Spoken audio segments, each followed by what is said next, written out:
Scrappy game. Sydney, again, did an even better job than the other day of disrupting us and taking us out of some of the stuff that we were running. And, I don't know, honestly, if we're going to beat teams consistently, we're going to need to play a lot better than that. And I know, Courtney Woods is a good player, and we miss her playmaking and those things, but we have more than enough players, I think, to step up and carry the load. But, yeah, I think for me it's, we never really look at the score line with games. It's more about the process, and I probably am not real happy with how we stuck to what we were trying to do. Yeah, only 10 points in that first quarter. What was running through your mind at that point, and what did you fix after that? I don't know that we fixed it necessarily, but we are, a lot of not accurate passing, some questionable shot selection. And we just never really got into a flow offensively. We'd obviously talked about the way they defended us in Sydney and making some adjustments with that. But, again, I think it comes back to process. It's the way that you play, the way you execute every possession, and just being sharp with things. And I just don't think we were that. Maybe it's the Christmas break around the corner. I'm not too sure. But, we just didn't have the same rhythm and same flow that we would like to play with.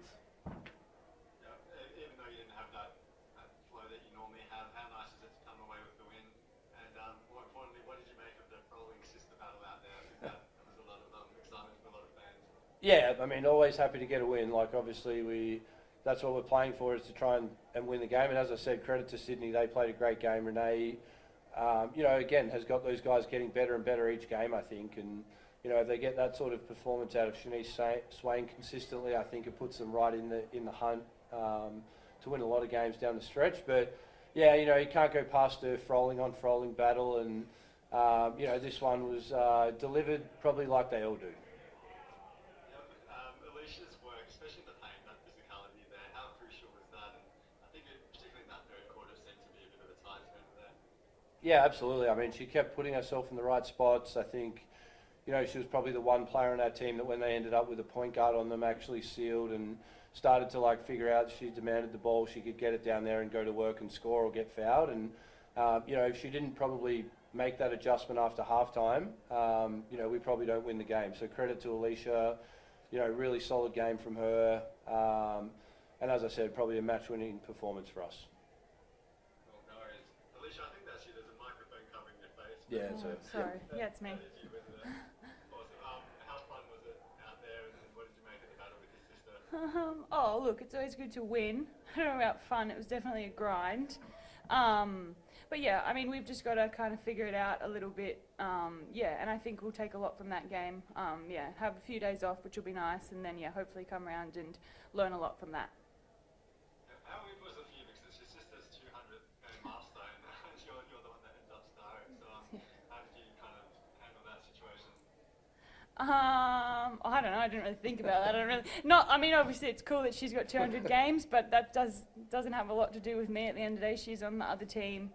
And I probably wasn't great that first half. Shannon gave me a bit of a rev, which is probably what I needed, just to be physical. And it was a physical game, like Sydney, credit to Sydney, but I am quite good in physical games, so I don't know why it took me so long to wake up to that, but yeah. Do you both talk much leading up to a game when you're playing against each other? No. No, it ends in arguments. It ends in arguments. That was a better game from Sydney, but I think it's hard too when you're in situations like she is, and I think Sydney obviously been through a lot of stuff, so, there's a lot of stuff there, so I just try and stay out of that, so we don't talk a lot. And as a team, obviously you guys didn't play your best tonight, but you still managed to come away with the win. Is that kind of like a good wake-up call where, you don't lose the game, but you're given a bit of a kick there that, all right, we can't afford to do that again? Yeah, I think a little bit. I think that kind of happened to us in the Perth game, happened to us probably the first half of that last Sydney game. So, I don't know, I think we've had a few kicks now, so hopefully we don't have any more. I do think, I trust Shannon and the coaching staff. I think we'll really review that. I think it will be really good to have some time now to just kind of reset and then hopefully come back in after Christmas really excited. Yeah.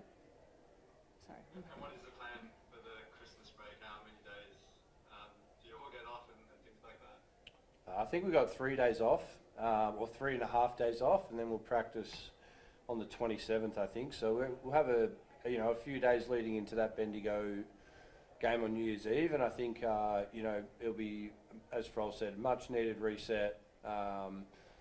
Good chance to come back in and get through some things, and then hopefully we can put on a good game for our fans on New Year's Eve. Yeah, how massive is that game? I guess for two teams to beat. Yeah, it's Bendigo have been playing amazing. I think they're probably probably my favourite team to watch, to be honest with you. I think just the way that they play as a team, like everybody plays their role, no matter if they play 5 minutes or play 30, they play their role. I think Kelsey Griffin is an unbelievable leader. You can just see how much of an impact she's had on those players and that team. And then they've obviously got Izzy Borlace who's playing well. Meg McConnell's playing really well at the moment, and then Griffin is just ageless and a real dangerous player. So I think it's going to be a really good challenge for us. I think Bendigo probably, I don't know how many games in a row they've won, feels like 10 or 11 or something, but they I think Perth are great, but Bendigo are the team to beat right now. So I think it's going to be a really big challenge, and we're going to need to be much better if we're going to get that one. Yeah, I was just going to talk about those teams. So yourself, Perth and Bendigo seems like three amazing teams there. How much does that rivalry kind of kick everyone being like, yeah, this is awesome, and kind of lift everyone to a new level? Yeah, I mean, honestly, I don't really worry too much about what the other teams are doing. It's more about us and just trying to get better each game and each day. And it's obviously exciting. But I think anyone can beat anyone in this league. Like we showed that tonight. We almost dropped to Sydney and got outplayed in a number of areas. So I think if you're not ready to play, you're going to get beaten by anyone in our league. And I think we need to really understand that, because Bendigo are a notch above, and they're a team that's very, very dangerous. So it's going to be exciting, I think, to get that challenge and have them up here as well. And hopefully we have a big crowd on New Year's Eve and it'll be a great game. But it's definitely something we're going to be playing with desperation and a desire to be able to win for sure. Yeah, awesome. Thanks so much for both of you, and have a really good Christmas. Awesome. Thank you. You too. Thanks, guys.